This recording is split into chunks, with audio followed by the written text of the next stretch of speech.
Buenos días. Buenos días, licenciado. Buenos días, Liz. Licenciado, buenos días. Buenos días a todas las personas que ya están conectadas. Quiero ver 2, 4, 5, 8. Este día vamos a tener el cuarto parcial. Está programado de las 9:30, no, de las, ¿cómo es? 11:30 a 1:30. De las 11:30 a 1:30. En ese lapso de tiempo ustedes van a poder efectuarlo en 90 minutos. O sea, el plazo, una vez que usted inicia el parcial, solo tiene 90 minutos, pero va a estar habilitado desde las 11:30 hasta la 1:30. Todos los modos de extinción de las obligaciones que hemos visto es lo que va a entrar al parcial. Así que ya ustedes lo pueden ver en el aula virtual, solo que está habilitado a partir de las 11:30 hasta la 1:30. Y como les reitero, solo van a ser 90 minutos que van a tener para desarrollar ese parcial. Es importante mencionar que las personas que por X o Y circunstancias se encuentran insolventes, lo pueden realizar el parcial, pero no puedo yo subir las notas, es decir, al sistema, porque el sistema, cuando uno está subiendo las notas, no aparecen las personas que están insolventes. Entonces, debo aclarar esa situación. Y también a veces sucede que hay personas que no hacen el parcial ordinario ni hacen el diferido. Entonces, tienen derecho a actividades, siempre y cuando estén solventes, ¿verdad? Entonces, se sube la nota de actividad. Bueno, teníamos hasta ayer para subirla, ¿no?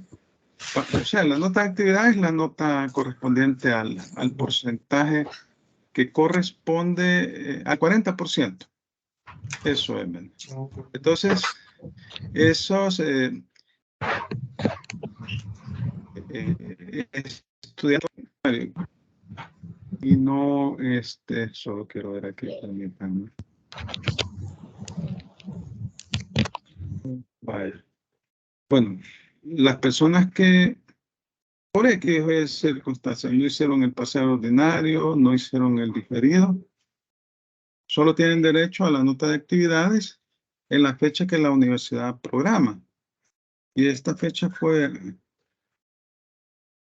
el viernes y ayer. Entonces ahí uno sube la nota que corresponde al 40%, siempre y cuando esté insolvente. Y si no, pues no se puede subir nota. El sistema no lo permite. Aclaro esa situación, ¿verdad? Vaya, porque a veces hay estudiantes que, mire, déjeme un trabajo. O sea, no se puede porque no se puede subir ninguna nota. No se pueden subir notas en esa condición. El sistema no permite subir notas. Vaya, vamos a continuar con los modos y vamos a ver este día la prescripción como modo de extinguir las obligaciones. ¿Ven la presentación?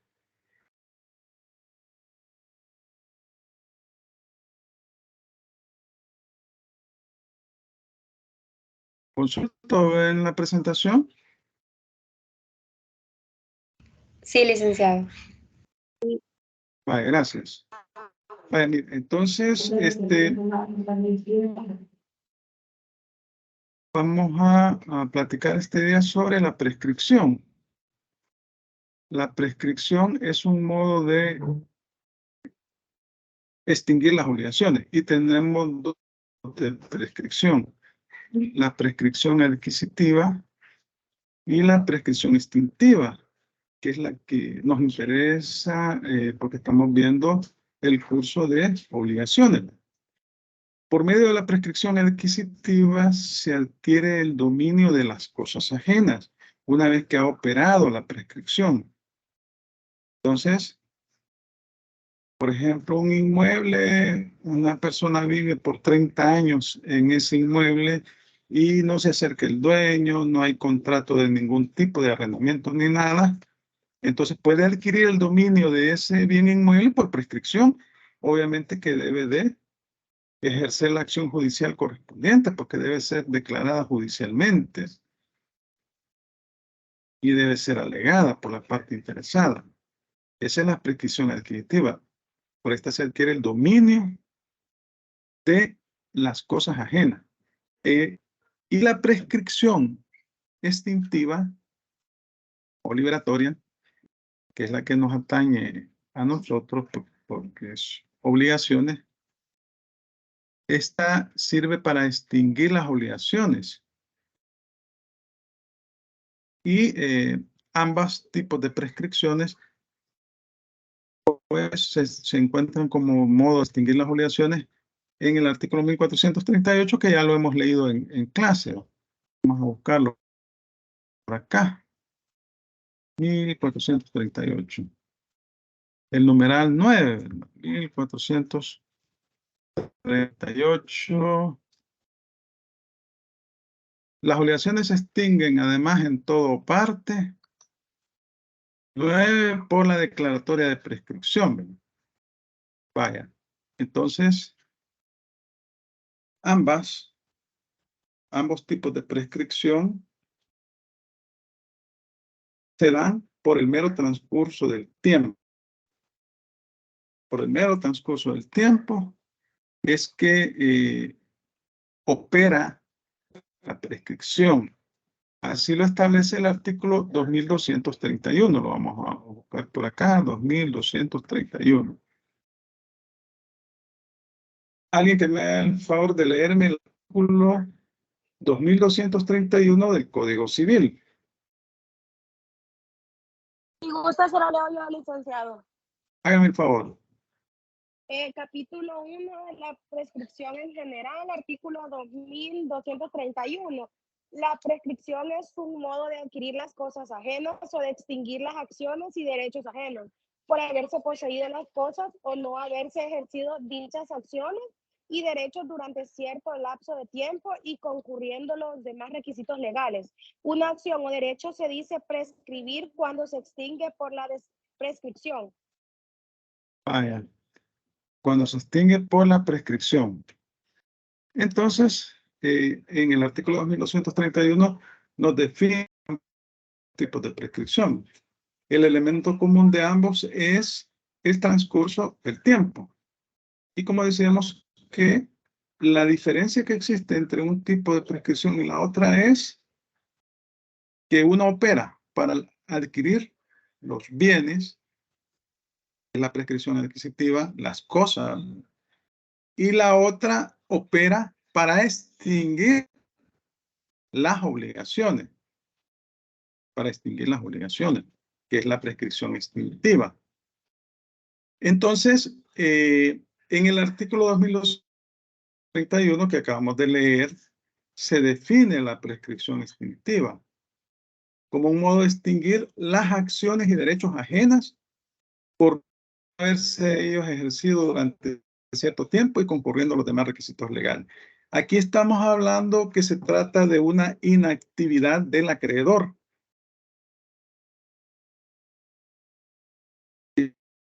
Inactividad del acreedor.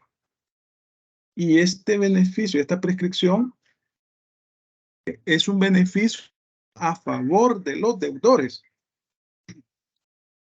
Porque una vez que opera la prescripción y esta es alegada por el deudor, el acreedor no ve satisfecho su crédito, no ve cancelada su deuda. Entonces, aquí pues en cierta medida es un beneficio a favor de los deudores porque pues, no puede pasar una deuda indefinidamente, ¿verdad? Es decir, imagínense que pasaron 40 años y de repente va a aparecer el acreedor cobrando la deuda. O puede suceder que ya se pagó esa deuda por parte del deudor, pero resulta que el acreedor no se acuerda y años después le llega a cobrar. Eso implicaría que tendría que tener la documentación que ampara esa deuda infinitamente en el tiempo. Es decir, tendría que pasar a sus herederos y eso pues genera seguridad jurídica. Entonces, y por eso es que opera en beneficio del deudor. Después de cierto tiempo, si por la actividad del acreedor genera que prescriba la acción. Entonces, lo que prescribe es la acción, no la obligación. Eso también es otra situación importante que se debe de tener. O sea, la acción, el ejercicio del cobro de esa deuda y no la deuda en sí. Porque como se recuerdan cuando vimos las obligaciones naturales, por ejemplo, en el artículo 1438, que habla de la prescripción. Vaya, resulta que en realidad sí operó la prescripción y el acreedor la deuda y el deudor la paga, entonces es valedero el pago. Se convierte esa deuda en una obligación natural. Esta obligación pasa de obligación civil a obligación natural, porque así está reconocida, ¿verdad? En nuestro Código Civil. Entonces, eso implica que lo que se extingue en realidad no es la obligación. Esta sigue existiendo. El vínculo jurídico sigue existiendo. Lo que se extingue es la acción, el ejercicio de la acción. El acreedor ya no podrá ejercer la acción porque ésta se extinguió por la prescripción. Entonces, eso es importante. Y así lo establece el 1341, tercero, número 2, ¿verdad? El cual, ¿se recuerdan cuando vimos las obligaciones naturales? Considera como obligación natural aquellas en las cuales ha operado la prescripción. Vamos a ver 1341, vamos a buscarlo. 1341. Aquí clasifica las obligaciones civiles y naturales. Luego dice, naturales son las que no confieren derecho para exigir su cumplimiento, pero que cumplidas autorizan para retener lo que se ha dado o pagado en razón de ella. Tales son, dice. Y dice el número 4. No, quiero ver. El número 2. Las obligaciones civiles extinguidas por la prescripción. Eso dice la disposición. Entonces hay que tomar en cuenta eso, que lo que extingue la prescripción no es la obligación en sí, sino el ejercicio de la acción por parte del acreedor, de la acción del cobro de la deuda. Una vez operada la prescripción, si el deudor paga, ya lo hace en condición de una obligación natural. Eso es importante tomarlo en cuenta. Entonces, ¿cuáles son los elementos de la prescripción extintiva? Primero, la inacción del acreedor, es decir, el acreedor, una vez que el crédito vence, no hace nada, o sea, no ejercita el derecho de acción. Y ese derecho de acción no puede ser infinito, está limitado por la prescripción. Entonces, ese es el primer elemento. El segundo elemento es el transcurso del plazo, el tiempo señalado en la ley. Una vez transcurre ese plazo, opera la prescripción de mero derecho. Entonces, aquí, cuando decimos que opera de mero derecho, opera por establecimiento o por regulación de la ley y no requiere sentencia judicial. obviamente que para que opere la prescripción debe ser alegada por la parte interesada. Se debe hacer por la vía judicial y debe el juez emitir una sentencia judicial para dejar constancia de que la prescripción produjo, primero, fue alegada, dos, produjo sus efectos. Eso es el objetivo de la sentencia. Pero el juez de oficio no puede declarar la prescripción, porque esto opera de pleno derecho. Pero debe ser alegada por la parte interesada y debe efectuarse en un proceso judicial que culmina con una sentencia judicial que reconoce que ha acaecido la prescripción que ha sido alegada por la parte interesada.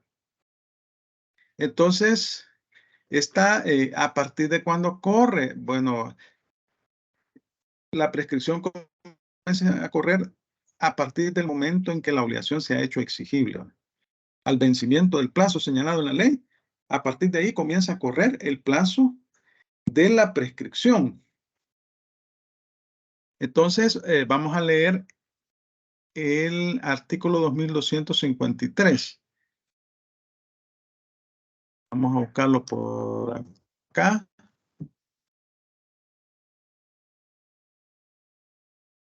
Vaya, alguien que me lea el artículo 2253.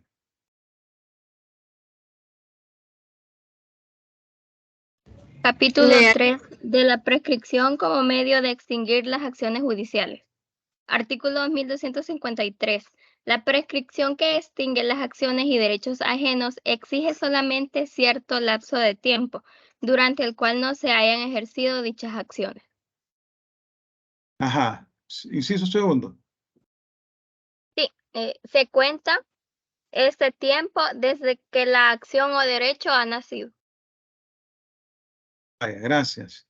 Entonces, a partir de que la obligación se hace exigible, a partir de ahí vamos a comenzar a contar el plazo de la prescripción. Entonces, podemos decir que es un castigo para el acreedor que ha adoptado una actitud de pasividad respecto al cobro de su deuda. El ejercicio de la acción judicial respectiva. Entonces, salvo que haya caso fortuito o fuerza mayor.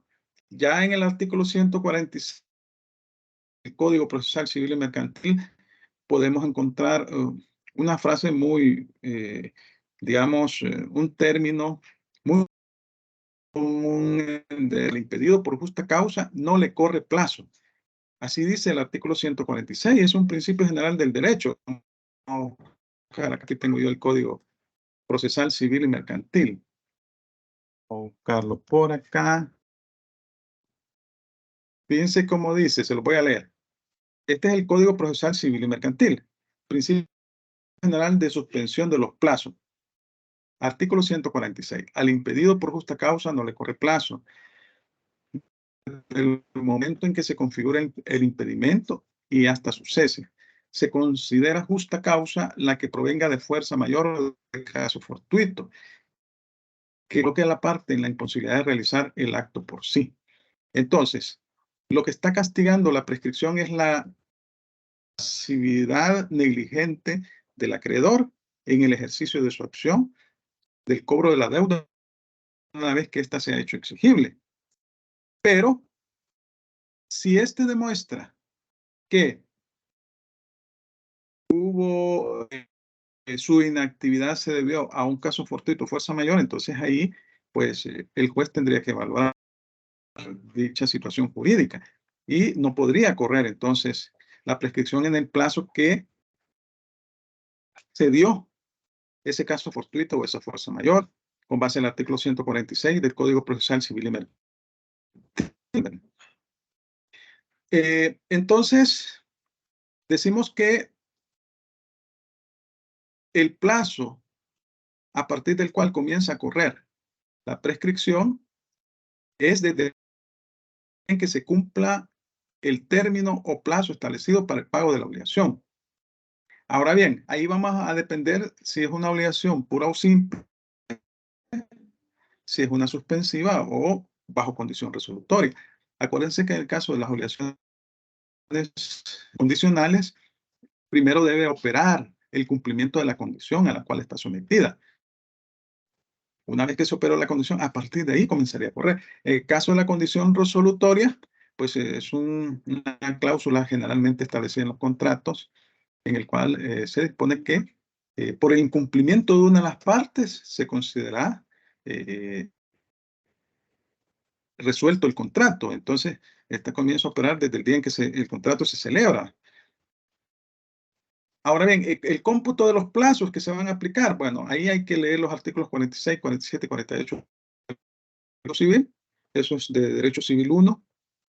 Los plazos se computan generalmente los días, se entienden completos y corren hasta la medianoche del último día del plazo. Si el plazo es mensual, se computa de mes a mes, etc. Esas son las reglas establecidas en el Código Civil, en esas disposiciones. Entonces, tenemos diferentes tipos de plazos de las prescripciones. Va a depender si la prescripción es de largo tiempo o si es de corto tiempo.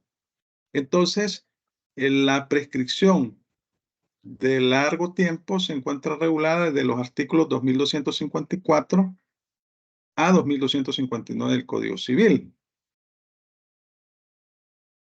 Acá, pues, es la regla general. Este tipo de prescripción es la regla general. La de corto tiempo es la regla especial. Es la regla especial. Entonces, son casos particulares que la ley ha establecido que en estos se aplicará una prescripción diferente a la prescripción señalada en los artículos 2254 a 2259. Entonces, es importante tomar en cuenta esta regla. Vamos a ver si se trata de una prescripción especial o si no, vamos a aplicar el derecho común, o sea, las reglas de la prescripción general, o sea, las reglas de la prescripción de largo tiempo. Entonces, en el caso de la prescripción de corto tiempo está regulada de los artículos 2260 a 2263 del Código Civil, ¿verdad? Entonces, acá pues los plazos son más cortos y las reglas son diferentes a las prescripciones de largo tiempo o de plazo largo. Las vamos a ver en este momento, ¿no? Vamos a verlas cada una.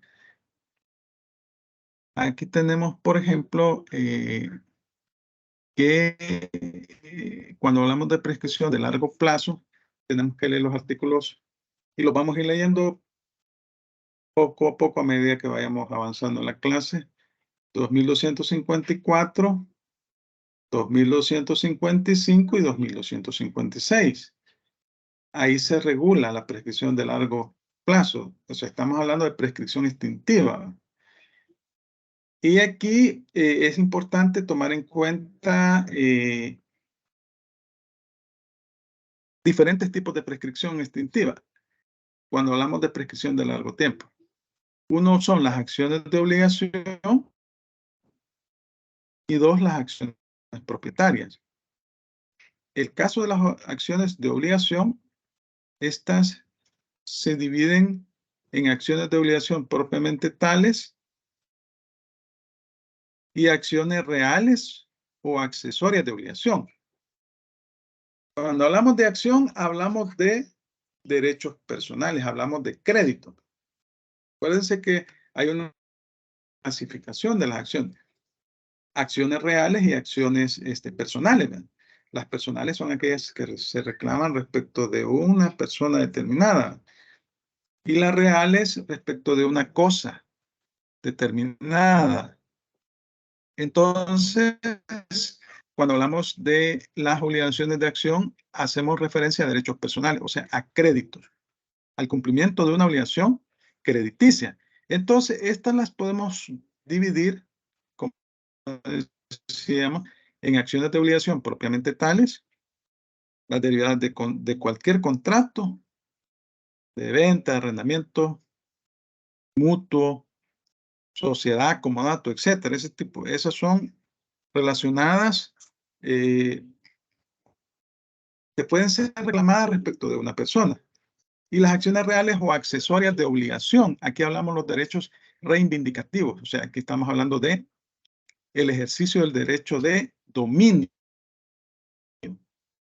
Vaya, entonces, las acciones de obligación, como decíamos, están relacionadas con los contratos o con hechos jurídicos que producen derechos personales. O sea, están en relación a la exigencia que se puede hacer de un derecho respecto de determinada persona. Entonces, aquí pues hablamos en términos generales de los contratos, excepto el caso de la prenda, la hipoteca, los contratos accesorios.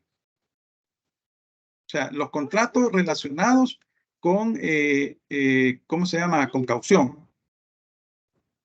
Pero de ahí, fuera de ese tipo de contratos, pues ahí podemos ver cualquier tipo de contratos, cuasi contratos, delitos, cuasi delitos. Porque estas están relacionadas a derechos personales o créditos. O sea, se pueden exigir respecto de una persona determinada.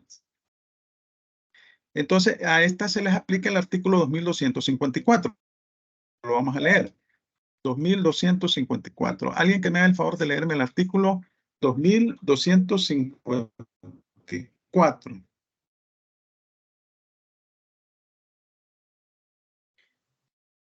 Artículo ayudo, Lee. 2254.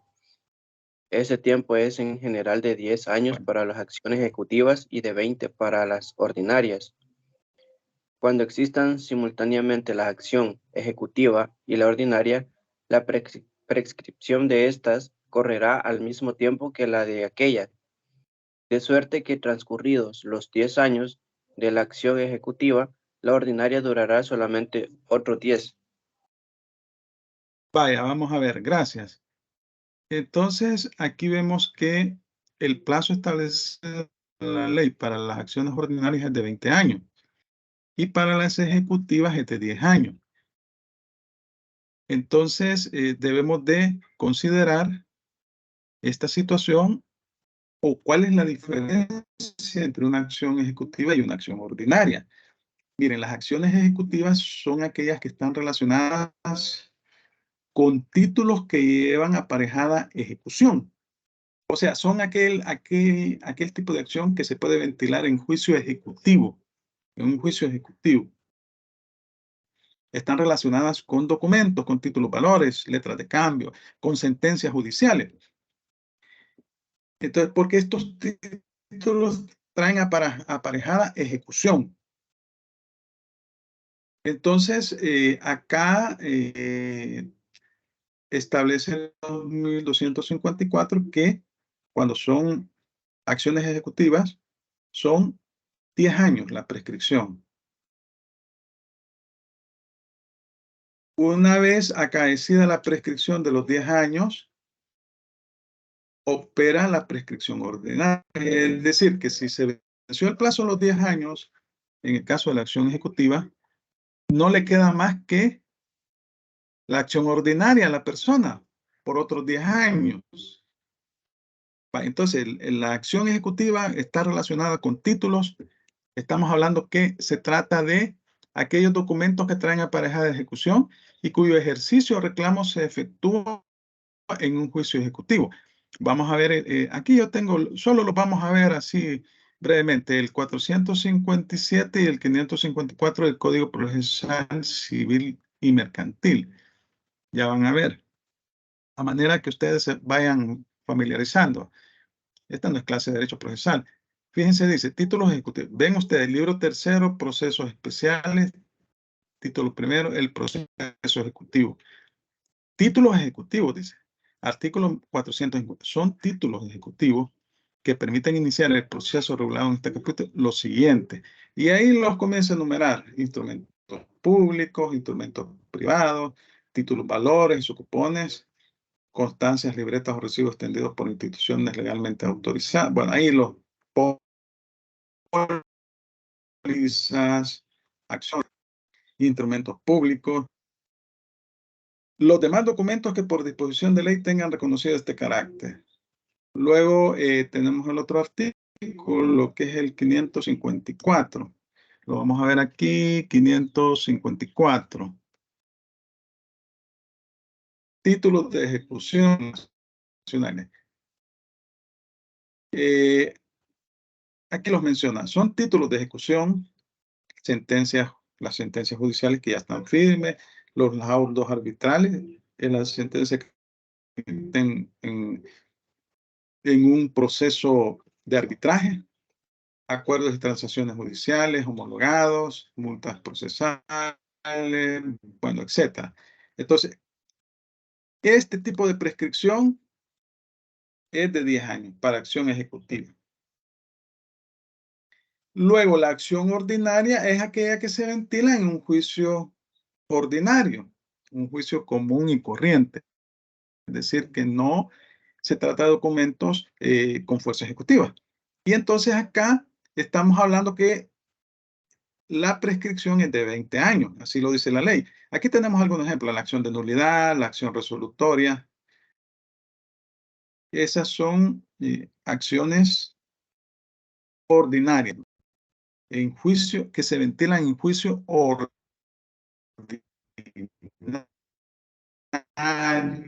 Ojo con eso, hay que tomar en cuenta eso. Luego tenemos el caso de las acciones reales o accesorias. Acá estamos hablando que estas acciones reales o accesorias emanan de un contrato, pero de un contrato accesorio. Entonces, aquí estamos hablando que cuando se ve la clasificación de los contratos, tenemos contratos principales y contratos accesorios, ¿verdad? Los principales son aquellos que subsisten por sí mismos y los accesorios dependen de un contrato principal. Si termina el contrato principal, termina el contrato accesorio. O sea, lo accesorio, dice un aforismo jurídico, corre la suerte de lo principal. Entonces, estos contratos accesorios, estamos hablando de la prenda, la hipoteca, la anticresis, fianza, cualquier tipo de caución. Entonces, a eso se refieren las acciones reales o accesorias de obligación. Entonces, estas acciones reales producen o engendran derechos reales. ¿Por qué? Porque la obligación principal está amparada con una hipoteca y esta hipoteca es un bien inmueble, es un derecho real. O puede ser por una prenda, un vehículo, y este vehículo es un bien mueble. Entonces, en el artículo 2255 se establece la regla de la prescripción de las acciones o accesorias. Lo vamos a leer. 2255. Alguien que me haga el favor de leerme el artículo 2255 del Código Civil. Quizás la señorita que no pudo leer anteriormente.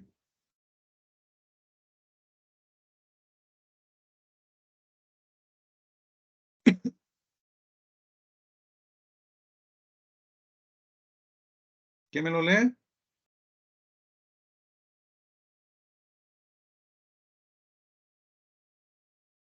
Si gusta, le ayudo a leerlo. Hágame el favor. Hágame el favor. Artículo 2255. La acción hipotecaria y las demás que proceden de una obligación accesoria prescriben junto con la obligación a que acceden, pero si la cosa hipotecada ha pasado a terceros poseedores de buena fe, bastará a estos la prescripción ordinaria con que se adquieren las cosas. Vaya. Entonces, ¿cuál es la regla en el caso de estas acciones reales o accesorias? Bueno, que sigue, como lo accesorio sigue la suerte de lo principal, entonces la prescripción de este tipo de obligaciones accesorias se dará en razón del tipo de la obligación principal. Es decir, si es una hipoteca, estamos hablando de que puede prescribir en 20 años. Si es es relacionada con un juicio ejecutivo, va a prescribir en 10 años.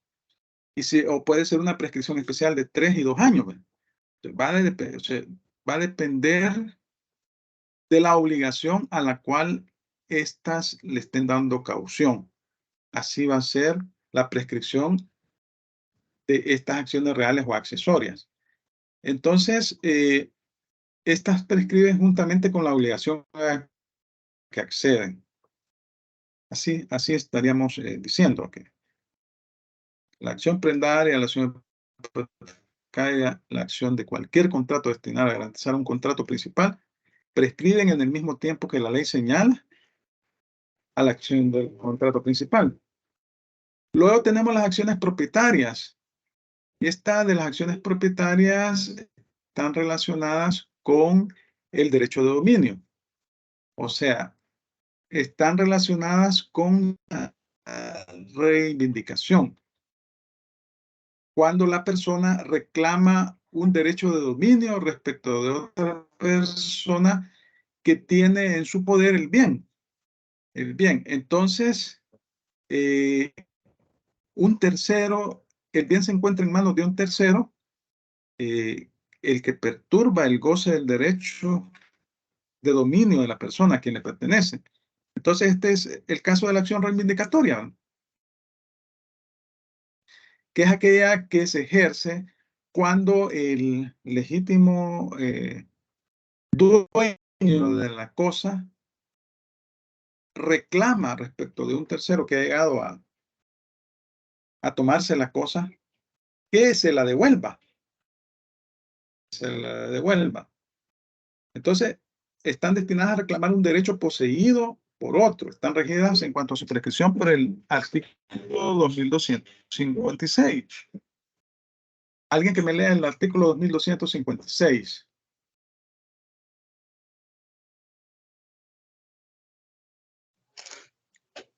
Artículo 2256. Toda acción por la cual se reclama un derecho se extingue por la prescripción adquisitiva del mismo derecho. Vaya. Toda acción por la cual se reclama un derecho se extingue por la prescripción adquisitiva del mismo derecho.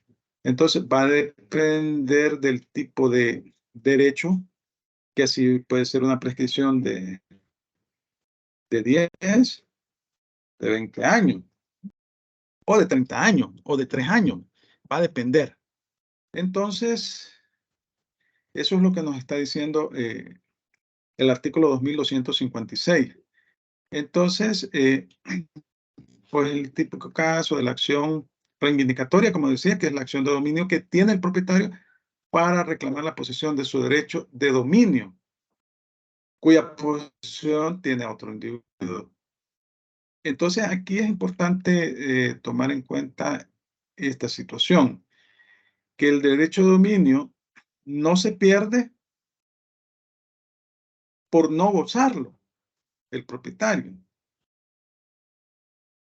o por no ejercer la acción que compete, ¿va? Es decir, el derecho de dominio no se pierde por esas dos circunstancias. Entendemos que el derecho de dominio es el derecho que tiene la persona del uso y gozo de la cosa. Y también aquí puede existir una inactividad o no puede existir una inactividad. Entonces, por esos motivos no se pierde, sino que se pierde por la prescripción. Por la prescripción. O sea, se pierde como consecuencia de la pérdida del derecho de dominio que el propietario tiene en la cosa. Es decir, cuando un tercero adquiere ese bien por prescripción, en ese momento se pierde el derecho de dominio. Cuando un tercero adquiere el dominio de la cosa por prescripción, es decir, acuérdense que la prescripción debe ser alegada. Una persona vive determinado tiempo en una casa, luego alega la prescripción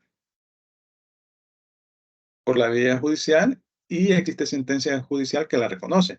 A partir de ahí se pierde el dominio del bien.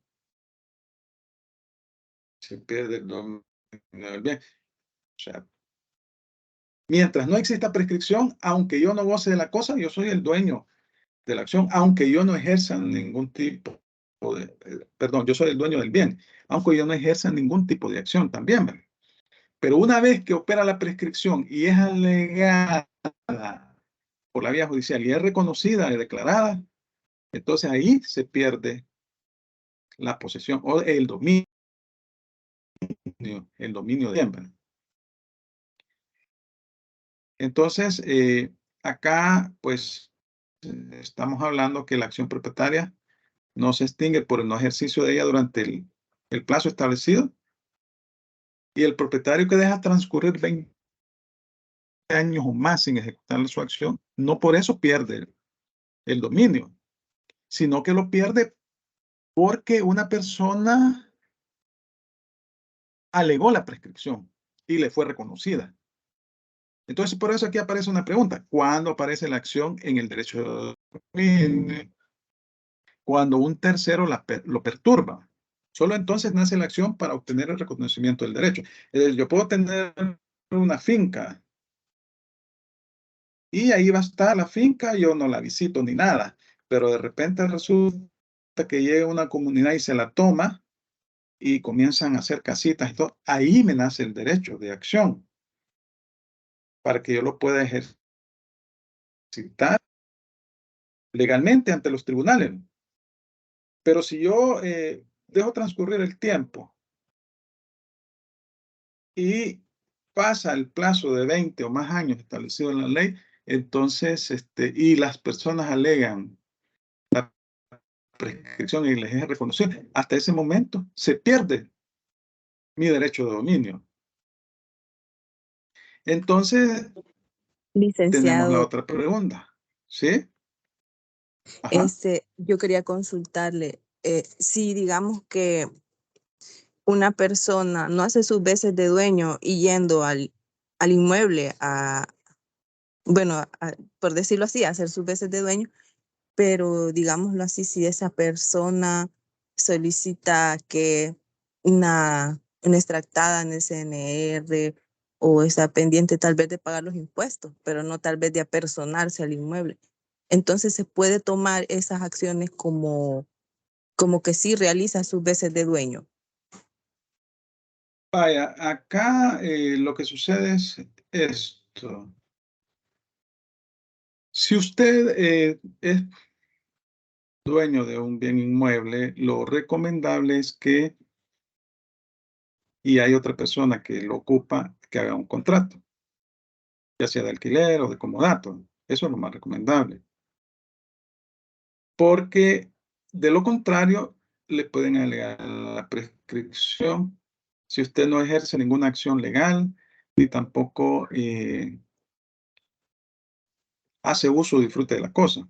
Entonces, ahí va a corresponder al juez valorar la situación. Obviamente que el pago de los recibos de alcaldía, el pago de los recibos de luz, agua, con eso la persona está ejerciendo acciones de dueño. Por supuesto que lo está ejerciendo y deben de ser reconocidas judicialmente en caso de que quien está ocupando el bien alegara la prescripción.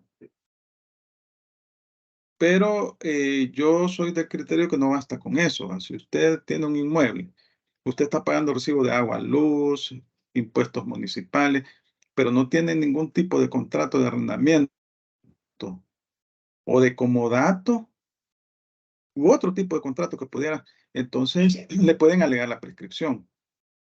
Aunque usted esté pagando los recibos, es una cuestión, porque acuérdese que cuando usted va a pagar un recibo, el recibo, lo único que le ponen es firma y sello, fecha de pago, pero no se hace constar que usted lo ha ido a pagar. Igual en el caso de la alcaldía, igual es la misma situación, porque ahí lo que pueden decir después, no, mire, yo iba a pagar, salvo que en la alcaldía le emitan una constancia, pero para evitarse problemas, mejor haga un contrato, porque le pueden alegar prescripción. Entonces, decíamos que la acción propietaria, la acción se extingue o se pierde como consecuencia de la pérdida del derecho de donde nace la acción. Vaya, ¿cuándo se interrumpe la prescripción y cuáles son los efectos de la interrupción? Eso es importante también tomarlo en consideración. Lo relativo a la interrupción se señala y suspensión se señala en los artículos 2257, 2258 y 2259. La prescripción, según el artículo 2257, se interrumpe natural y civilmente. Natural, cuando el deudor reconoce la obligación en forma expresa o tácita. Y civil, cuando existe una demanda judicial. En esos casos, se interrumpe la prescripción. Vamos a leer las disposiciones legales. Hay una excepción que se establece en el artículo 2242 del Código Civil. Vamos a leer el artículo 2257. Alguien que me haga el favor de leerme el artículo 2257 del Código Civil.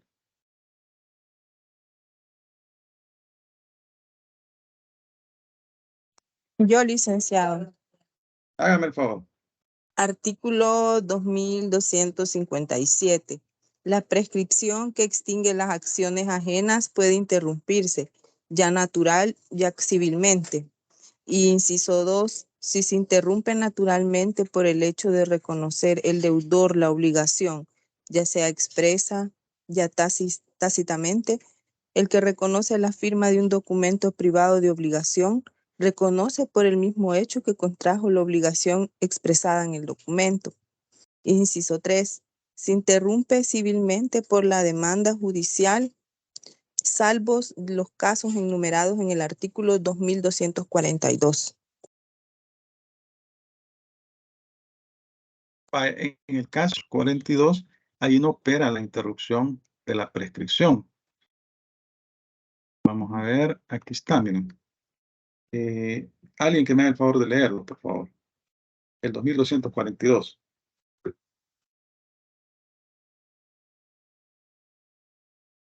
Artículo 2242. La interrupción civil es todo recurso judicial intentando por el que se pretende verdadero dueño de la cosa contra el poseedor. Solo el que se ha intentado este recurso podrá alegar la interrupción y ni aún él en los casos siguientes. Primero, si la notificación de la demanda no ha sido hecha en forma legal. Segundo, si el recurrente desistió expresamente de la demanda o cesó en la persecución por más de 3 años. Tercero, si el demandado obtuvo sentencia de absolución. En estos 3 casos se entenderá no haber sido interrumpida la prescripción por la demanda. Tampoco la interrumpe el juicio conciliatorio. Vaya, gracias. Entonces, en estos casos no opera la interrupción. Ya vamos a ver los efectos legales de la interrupción. Pero si es si es civil la interrupción, si se origina por una demanda en contra del deudor, pero si esta sentencia no se notifica en forma legal, es decir, que el deudor jamás se enteró de la sentencia durante todo ese plazo, que no tenga conocimiento porque se hizo una notificación no de forma directa o no se hizo por los medios adecuados, entonces no se enteró. Mientras no se entere, no se va a interrumpir la prescripción, ¿verdad? Luego, Si hay desistimiento del acreedor, ¿va? El desistimiento desiste de la acción. O pasan 3 años y no hace nada. Y la otra es si hay una sentencia donde lo obligarán de responsabilidad al deudor. En esos casos no opera la interrupción de la prescripción, ¿verdad? No opera, ya vimos. ¿Cuál es el efecto que produce la interrupción de la prescripción, sea natural o civil? Ojo con esto, es hacer perder el tiempo de la prescripción, por lo que hay que empezar una vez producida la interrupción, un nuevo periodo de prescripción. Es decir que suponemos, imagínense que sea una acción ejecutiva. ¿Cuánto es el plazo de la prescripción de la acción ejecutiva que habíamos dicho? ¿Cuánto es el plazo? 10 años. 10 años. Resulta que pasan 8 años. 8 años. Y se interpone la demanda, el juicio ejecutivo. Se interpone la demanda por la vía ejecutiva. Entonces, le notifican la acción al deudor. Entonces, ¿cuál es el efecto que se produce aquí? Bueno, sencillamente que se interrumpió la prescripción, implica que el plazo que ha corrido, estos 8 años, ya no se va a tomar en cuenta, sino que se va a volver a contabilizar un nuevo plazo a partir de que se interpuso la demanda. O sea que va a comenzar a correr nuevamente el plazo de 10 años. Eso es el efecto que produce la interrupción de la prescripción. Ojo con eso. Ojo con eso. Así lo dice el artículo 2257 en el inciso tercero, que es el que acabamos de leer.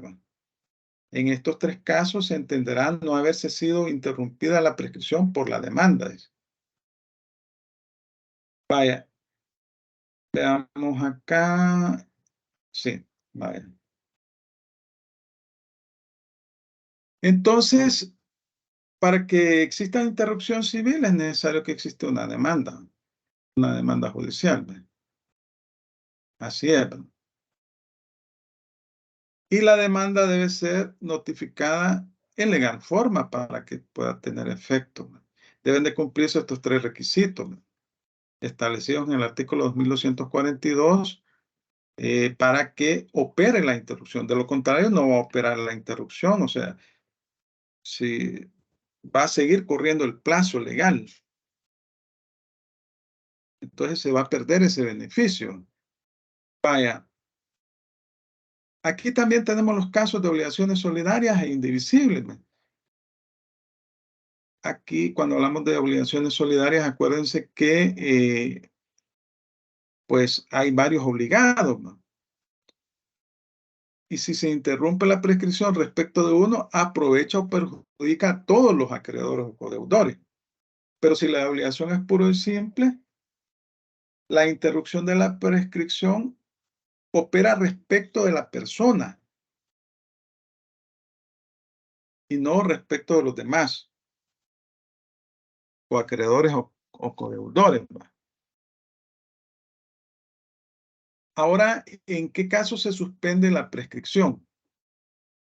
Eso tenemos que relacionar el artículo 2259 con el 2248 que hemos mencionado ahí.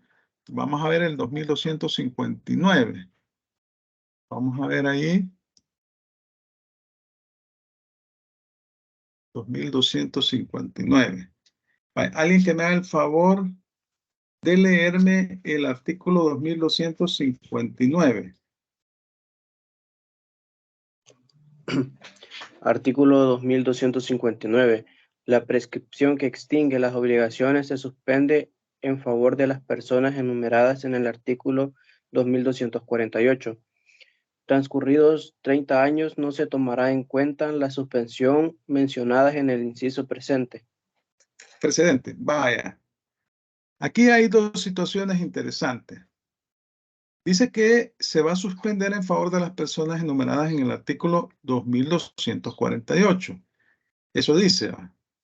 Vamos a buscar el 2248.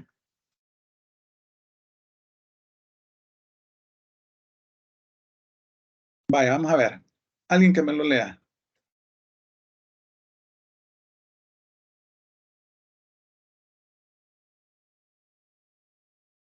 Artículo 2248. La prescripción ordinaria puede suspenderse sin extinguirse. En ese caso, cesando la causa de la suspensión, se le cuenta al poseedor el tiempo anterior a ella, si alguno hubo. Se suspende la prescripción ordinaria en favor de las personas siguientes. Primero, los menores, los dementes, los sordomudos y todos los que estén bajo patria potestad o bajo tutela o curaduría. Y segundo, la herencia yacente. Vaya, vamos a ver acá. Fíjense que esta cuestión es importante porque acá lo que está diciendo que se va a suspender a favor de las personas que enumera el número 2 del artículo 2248. Y debemos de también tener en consideración que cuando hablamos de herencia yacente, la herencia yacente no es persona. La herencia yacente no es persona. Ni siquiera es persona jurídica, es un estado en el cual se encuentra una herencia que no ha sido aceptada por los herederos.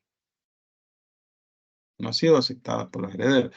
Entonces hay que tomar en cuenta esa situación, ¿verdad? Porque es importante. Entonces, acá se va a suspender la prescripción únicamente a favor de las personas que señala el artículo 2248, que son los menores de edad, los dementes, los sordomudos, aquellos que se encuentran bajo patria potestad o bajo tutela o curaduría. Pero no aplica para las herencias yacentes, porque el artículo 2259 dice en favor de las personas. Y la herencia yacente no es persona. Así dice. En favor de las personas enumeradas. Y este artículo prevalece sobre el 2248 porque este está ubicado en la prescripción, en el título relacionado con la prescripción. Entonces, hay que considerar esa situación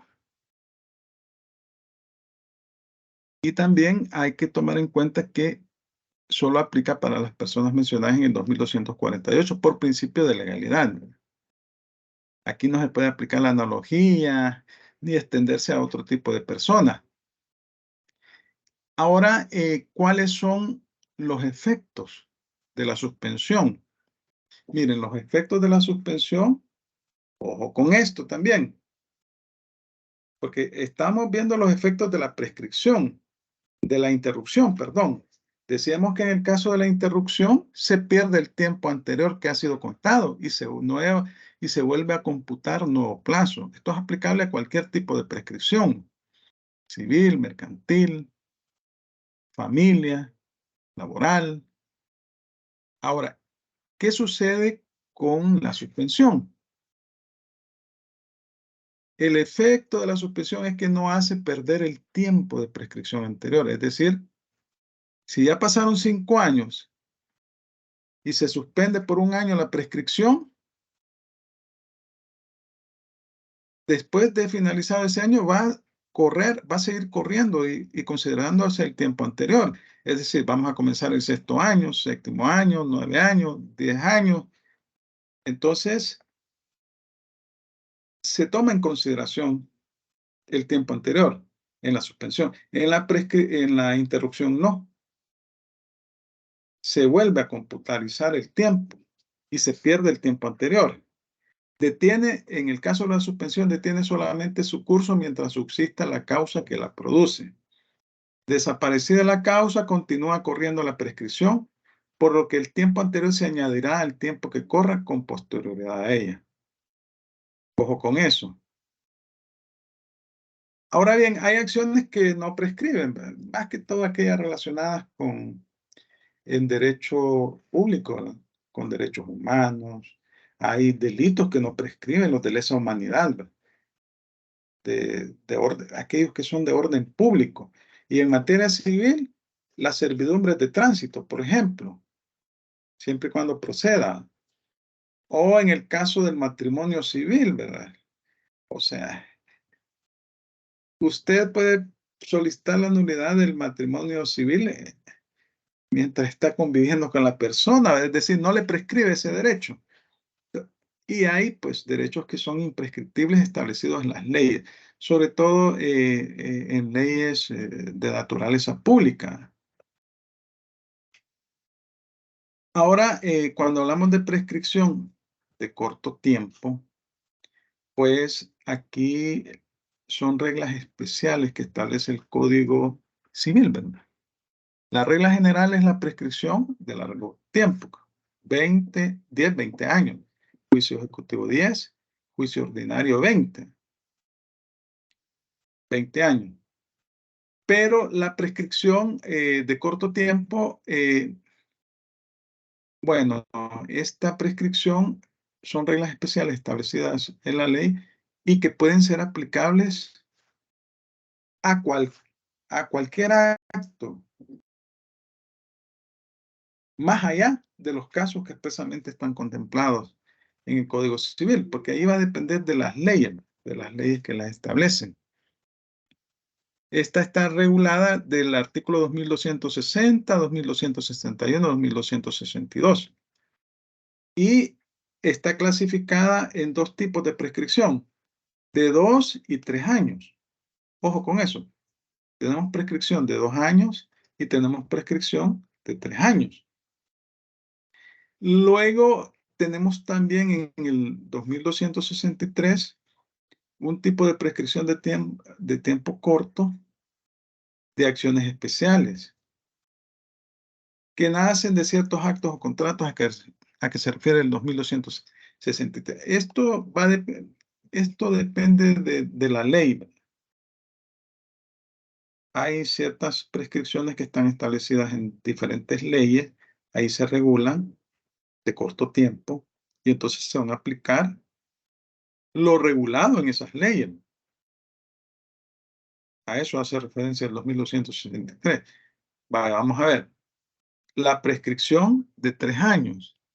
Como decíamos, tenemos prescripción de 3 años y de 2 años. En el artículo 2260 se regula la prescripción de 3 años. Vaya, alguien que me lea el artículo 2260 del Código Civil.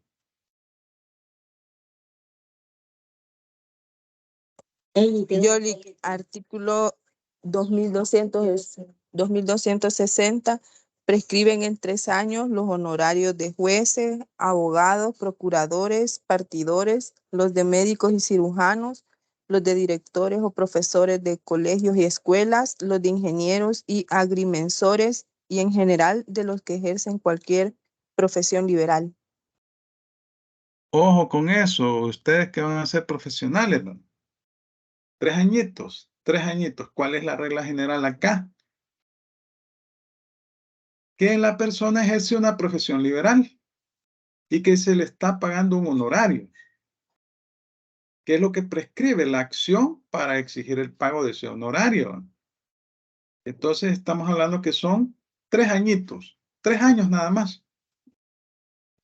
Es decir, que si no le pagan, ¿y a partir de cuándo? A partir de que se vuelve exigible la obligación, ¿verdad? Cuando usted ya prestó, ¿cuándo vuelve exigible la obligación? Cuando usted ha prestado un servicio profesional. Se vuelve exigible cuando usted ya prestó el servicio, extiende la factura respectiva. Allí, ¿verdad? Entonces, esa es una prescripción de 3 años. Y el profesional tiene 3 años para ejercer la acción. ¿Verdad? Pues aquí va a depender del tipo de servicio, porque hay servicios que se prestan de manera directa, ¿verdad?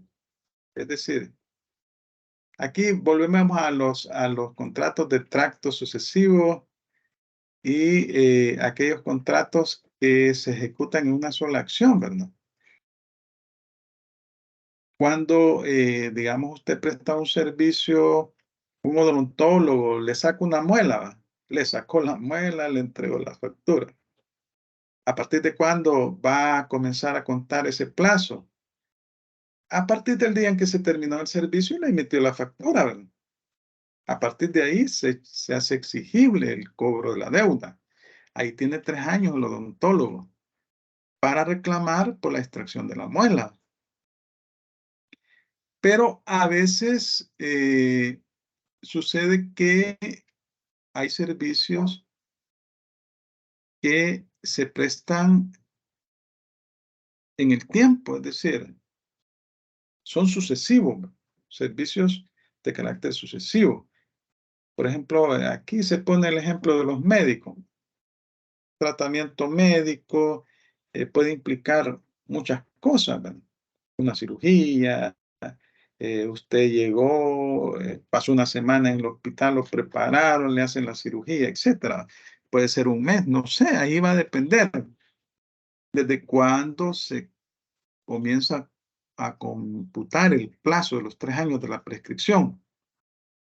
Pues aquí la respuesta cae por su propio peso, desde que termina la prestación de los servicios definitivamente. Desde entonces. Porque para el médico, es el ejemplo del médico, hay una imposibilidad moral para exigir en cada visita la remuneración de su servicio. Entonces, si son servicios que se están prestando continuamente, una prestación continua, hasta que termina la prestación de los servicios, a partir de ahí comienza a computarse el plazo. Entonces, se emite la factura, usted emite la factura. Y ahí se vuelve exigible. Esa es la prescripción de 3 años. Aquí vemos, aquí nosotros los abogados caemos en este caso. La regla general es que son servicios prestados por profesionales liberales. Son 3 años. Eso es lo que establece el artículo 2260. Luego tenemos la prescripción de 2 años. Esta la vamos a encontrar regulada en el artículo 2261 del Código Civil. Alguien que me haga el favor de leerme el artículo 2261 del Código Civil. Artículo 2261. Prescribe en 2 años la acción de los mercaderes, proveedores y artesanos por el precio de los artículos que despachan al menudeo, la de los dependientes y criados por sus salarios, la de toda clase de personas por el precio de servicios que se presten periódica o accidentalmente, como posaderos, acarreadores, mensajeros, barberos, etc. Vaya, aquí tenemos también un tipo de característica de este tipo de prescripción. Fíjense, habla de lo que se adeuda a los mercaderes, proveedores y artesanos por el precio de los artículos que despachan al menudeo. Estamos hablando de pequeños comerciantes que prestan servicio. Lo que se adeuda a los dependientes y criados por su salario. Estamos hablando de, bueno, la palabra criado ya no es usada, ¿verdad? Estamos hablando de el personal o las personas que realizan servicios domésticos contratados bajo servicios domésticos, o las personas contratados bajo una relación de dependencia para realizar este tipo de servicios, prestación de servicios de limpieza, etcétera. Habla también de personas que acostumbran a prestar sus servicios periódicos o accidentalmente, como posaderos, barberos, mensajeros. Entonces, aquí estamos hablando de una prescripción de 2 años. Aquí hablamos del salario de los empleados de cualquier naturaleza. Hablamos de personas que prestan servicios accidentalmente o periódicamente, etcétera. En estos casos hablamos de una prescripción de 2 años. Así lo establece el artículo 2261. Luego, ¿qué sucede con la interrupción y suspensión de prescripciones de corto tiempo? CT, eso significa corto tiempo. Según el artículo 2262, inciso primero, que es el que acabamos de leer, ¿verdad? Prescribe en 2 años la acción de mercaderes, proveedores y artesanos por el precio de los artículos que despachan al menudeo, las dependientes y creados, bueno, etcétera. Este tipo de prescripción no se suspende en ningún caso. Se recuerdan que cuando es prescripción ordinaria de largo plazo, prescripción extintiva, sí se da la suspensión en los casos de un grupo determinado de personas. Y mientras se suspende, no corre la prescripción y vuelve a correr una vez ha cesado la causa que origina la suspensión. Comienza a correr nuevamente.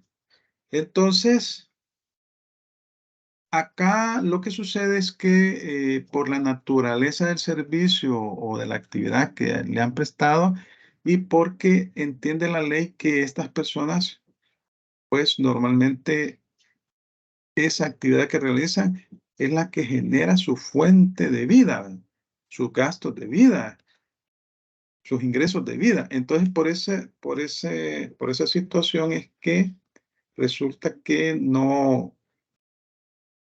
la ley entiende que no se debe suspender porque se le causaría un mal mayor a estas personas. Entonces, aquí no aplicamos el artículo 2248. ¿Se recuerdan? El artículo 2248 que acabamos de leer, pero vamos a ver aquí solo para refrescar un poquito. Se suspende la prescripción a favor de las personas siguientes. Aquí decía, los menores, los dementes, los sordomudos, etc. Aquí no opera esa disposición. En este caso de las, ¿cómo se llama? De la suspensión de la prescripción cuando son prescripciones de 2 años, por la naturaleza de la misma actividad que se realiza. Ahora, estas prescripciones, pues aquí estamos hablando de suspensión, no se suspenden en ningún caso de 2 años. Ahora sí se pueden interrumpir. Artículo 2262, inciso segundo, que hemos leído. ¿Va? Vamos a poner por aquí.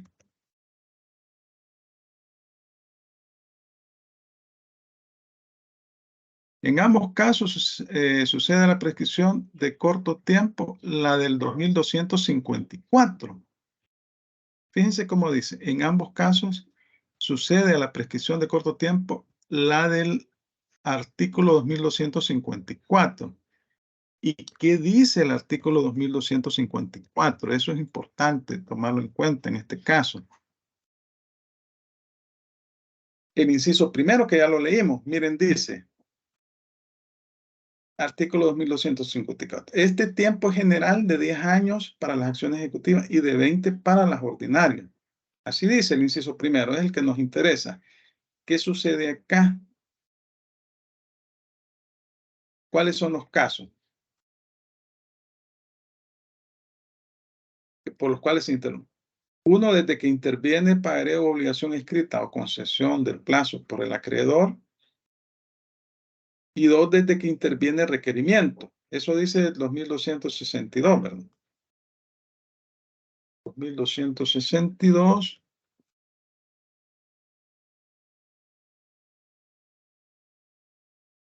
Vaya. Eso dice. Entonces, ¿qué sucede? ¿Qué sucede acá?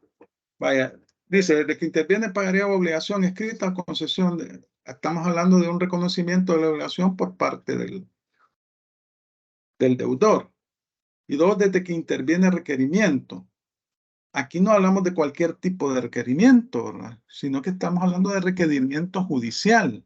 Es decir, cuando ha sido demandado el deudor por la vía judicial y le notifican la demanda. A eso se hace referencia. Entonces, no hablamos de una situación extrajudicial. Tiene que ser una situación formal ejercida ante una autoridad que le está, hubo una demanda y le están notificando la demanda respectiva. Entonces, ¿cuál es el efecto de la interrupción en el caso de las deudas en la prescripción, perdón, de corto plazo? Es que se transforma la prescripción de 2 o 3 años en una prescripción de 10 o 20 años. Eso significa.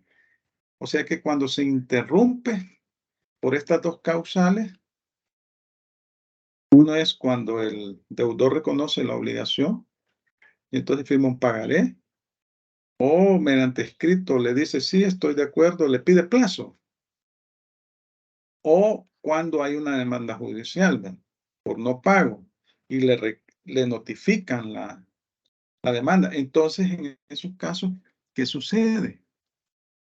Que la prescripción de 2 o 3 años se convierte en una prescripción de 10 o de 20 años. Va a depender. Si es un juicio ejecutivo, 10 años. Si es un juicio ordinario, 20 años. Eso significa. De 3 años se pasó a 10 o 20 años. Esos son los efectos de la interrupción cuando hablamos de prescripciones de corto plazo, de 2 o 3 años. Muy en cuenta hay que tomar esta situación. ¿Cuál es la razón del artículo 2262? Es que una vez reconocida la obligación por el deudor, se destruye la presunción del pago en que se basan los artículos 2260 y 2261 y por consiguiente no cabe aplicar la prescripción de corto tiempo. Vaya, entonces a eso se refiere. Cuando hablamos de reglas comunes de la prescripción, hay que tomar en cuenta lo señalado en el artículo 2231 a 2236, que son reglas aplicables a la prescripción adquisitiva, por medio de la cual se quiere el dominio de una cosa, y a la prescripción extintiva, por medio de la cual se extingue la acción de un acreedor de poder hacerla efectiva en contra del deudor que le debe. Entonces, aquí se hablan de dos situaciones.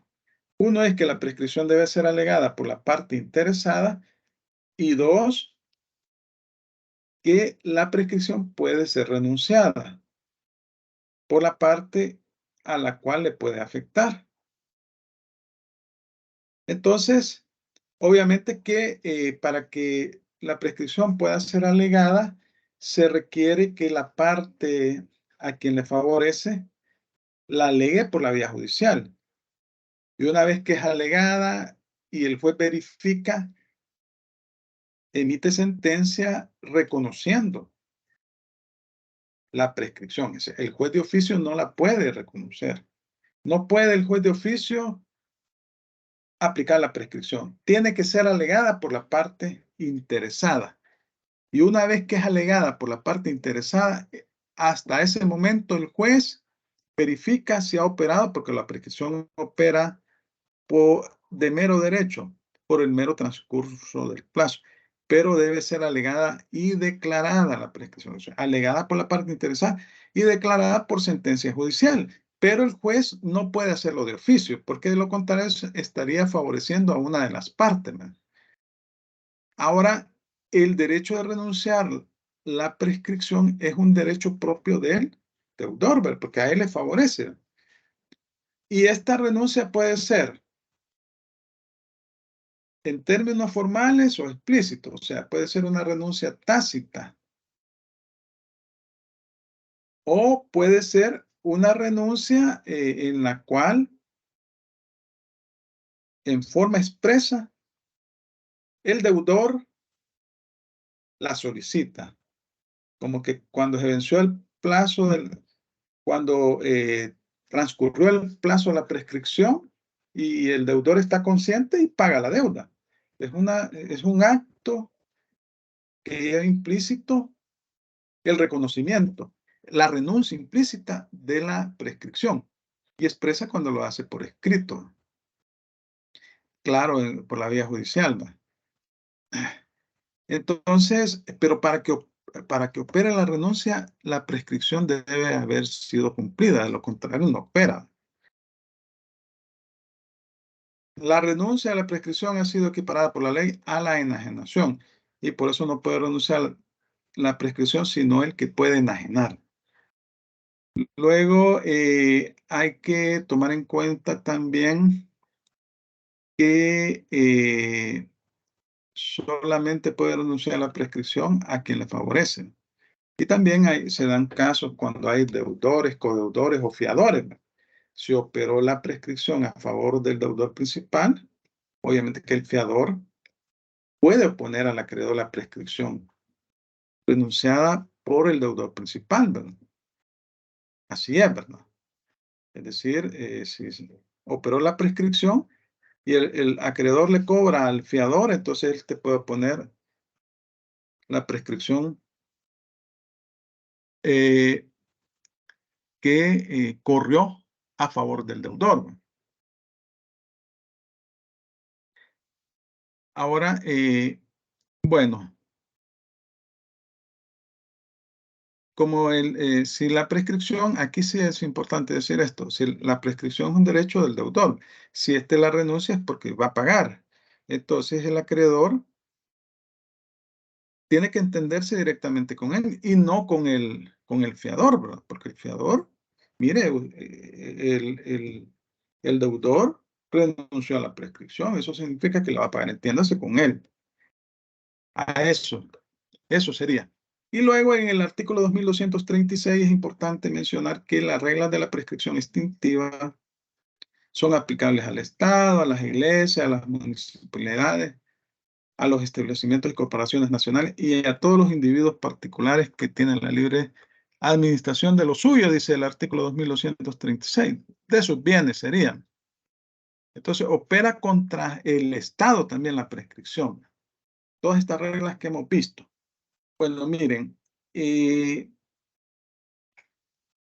básicamente hemos terminado la clase a las 11:30, de 11:30 a, creo que, sí, de 11:30, 12:30 a 1:30, se les va a habilitar el parcial de 11:30 a 1:30. Y ustedes una vez que ingresen van a tener 90 minutos para elaborarlo. Solo son 10 preguntitas. 10 preguntitas son. Así que yo les deseo buena suerte en el parcial. Espero que todos salgan bien. 7 personas hicieron el seminario y han subido ahí.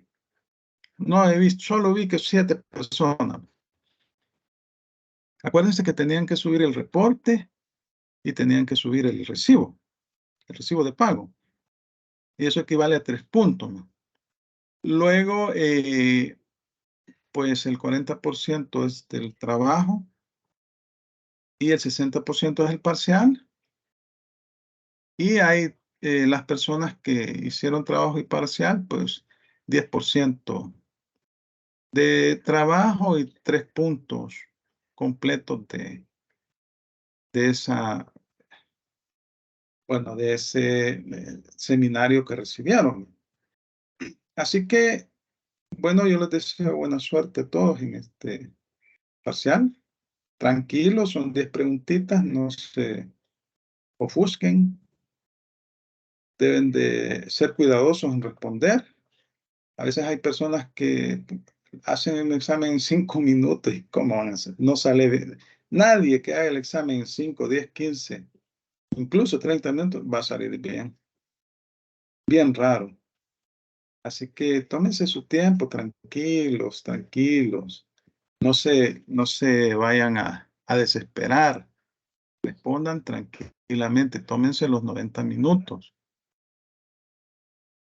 80, 70 minutos, pero no lo hagan así a la carrera, porque a veces por eso es que salen mal algunas personas. Así que yo les deseo suerte. A las 11:30 ya van a poder, los que quieran ingresar a las 11:30, pueden ingresar a las 12. En todo caso, 90 minutos tienen. Suerte a todos. Sí, Contreras García, José Eulalio. En el parcial, ¿verdad? Que no se puede retroceder. No, Ni no ver se puede retroceder. No. Lean las indicaciones. Lean bien las indicaciones. No se puede retroceder. Por eso hay que tener cuidado con la respuesta.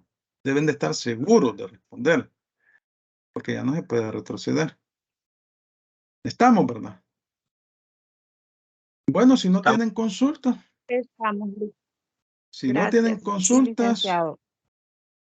Licenciado, suerte. consulta. ¿Sí? Ajá. La compañera creo que quería hablar primero. Bueno, consulten, pues. Ok. Bueno, solo quería hacerle la consulta de que si todavía puedo subir el resumen. Yo vi que estaba habilitado hasta ahora. Es correcto, puedo subirlo todavía. El reporte Mire, del seminario. no recuerdo hasta cuándo lo habilité, pero se lo voy a habilitar para que lo puedan subir este día, pero después de finalizada la clase. Perfecto. Ajá. García Cepeda, Jocelyn, Elizabeth. Hola, Lick, buenos días. Quería hacerle una consulta. Fíjese que yo subí el trabajo el día de ayer, pero no revisé que decía que había que ingresar también el comprobante de pago, pero ahorita no sé si se puede anexar ahorita. Mire, después que termine la clase, voy a entrar al sistema para habilitar este día hasta las 23:59 para que suban los que no han subido ahí los comprobantes, ¿no? Porque sí, el comprobante tienen que subirlo. De O acuerdo, sea, Lick, ahí gracias. queda rastro en el aula virtual y entonces no se puede poner nota a alguien que no ha subido, que no ha demostrado que recibió y pagó el seminario. Bueno, gracias a todos. Pasen feliz tarde, suerte en el parcial. Bendiciones. Gracias, Lick. Gracias, Lick. Gracias, Gracias, igual. Lick. Feliz tarde. Gracias, Lick. Buenas tardes.